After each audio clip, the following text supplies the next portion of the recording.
अस्सलाम वालेकुम व्यूअर्स, आज मैं आपके लिए जो गन लेके आया हूँ वो कराल आर्म्स की बनी हुई 12 बोर गन है और इसे कहते हैं XPS।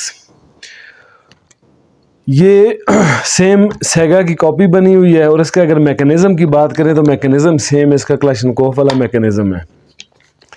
इसका बड़ा अच्छा ये बट स्टॉक है, साइड फोल्ड, और ये वापस अपनी जगह पे भी चला जाता है। और अगर इससे हम लंबा करना चाहें तो ये लंबा भी होता है और ये शॉर्ट भी होता है। अगर हम इसके इंटरनल मैकेनिज़्म की बात करें तो सेम जिस तरह AK-47 है, सेम इसका वही मैकेनिज़्म है, थोड़ी चीज़ें चेंज हैं। इस तरह ये इसका AK-47 का ये सिंगल स्प्रिंग आता है, ये रिकॉइल स्प्रिंग सेम उसी मैकेनिज़्म पे है लेकिन 2 पार्ट्स में है।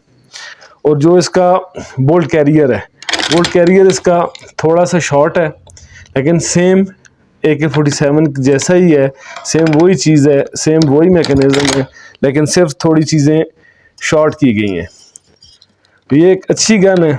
इस वक्त पाकिस्तान की मार्केट में ये अगर पेशावर से कोई आपको होल सेलर दे दे तो ये आपको 130 140 की मिल जाएगी, और अगर एबटाबाद या इस तरह किसी और शहर से आप लें तो ये आपको 150-160 की मिलेगी।